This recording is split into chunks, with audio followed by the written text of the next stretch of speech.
My name is Mike West and I'm Head of Primary at Laude Fontenebro School in Madrid and part of the International Schools Partnership.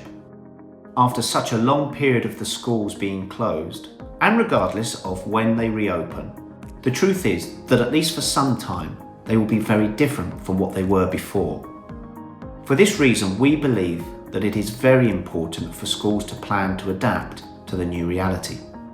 This planning affects all aspects, including many that we have not noticed until now, because now it is vitally important to make sure that we have thought about everything that needs to be considered. Fundamentally, it will be necessary to foresee all the actions aimed at guaranteeing the health and safety of our entire school community. But it will also be crucial to pause and plan how the learning process will be that we will have to develop when we return to school. In this sense, we have some key advantages compared to the situation that we had to deal with when the closure of the schools was announced. We have time to plan, and also we have the valuable experience that we have gained over an extensive period of distance learning.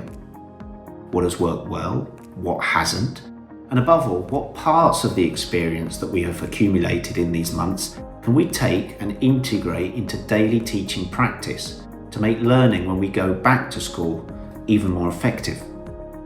When the schools were closed, most of them responded by trying to replicate as much as possible and be faithful to what had been happening in the classroom. In fact, a good measure of the success of the school's response was precisely to assess how similar the students' day-to-day learning at school was to the distance learning that was taking place in their homes. Now, with our sights set on September, we have the time and resources to really design something different that starts with a point of view that must also be different. So instead of thinking about what we have to do to ensure that the learning experience at home is a carbon copy of the learning experience that was developed in the schools, perhaps the starting point should be to focus on what can only be learned in school, in that part of the learning that takes place when students are in the classroom, and from there, start building. It is in this context that hybrid learning systems, known as blended learning, can come into their own. But what is blended learning? Well, if we think of two situations with one at each end of a spectrum, we have at one end the situation that existed before the schools closed, where learning took place in classrooms, and at the other, the situation after the schools closed, where learning takes place at home. Blended learning will be located somewhere around the halfway point between the two. Or, put another way, it's a mix of face-to-face learning with online learning, in which resources and technology play an important role as facilitator and medium. It's a combination that allows us to keep the best of each of the models.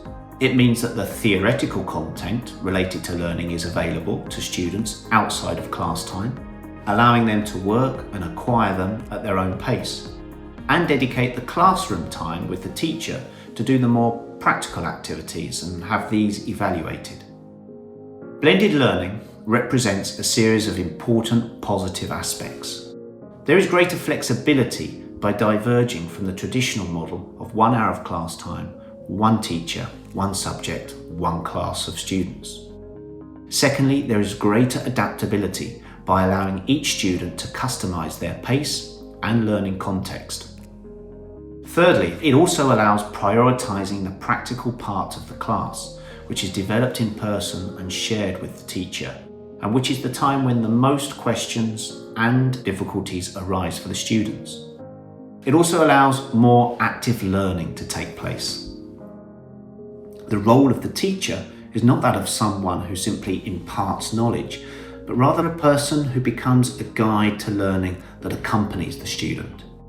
The student becomes the true active subject of their own learning and takes responsibility for it. This model involves a series of challenges. Firstly, technological resources that are reliable, accessible to everyone, and easy to use. Technology must be a means and a facilitator at the service of learning, never an end in itself, or of course, an obstacle to learning. The second challenge is the existence of adequate materials for the students' independent work, so that they allow them to work autonomously and independently, so that they arrive at class fully prepared. And the success in the effectiveness of this model of learning requires the will and collaboration of both parties, teacher and student. In overcoming these challenges, schools have a great responsibility.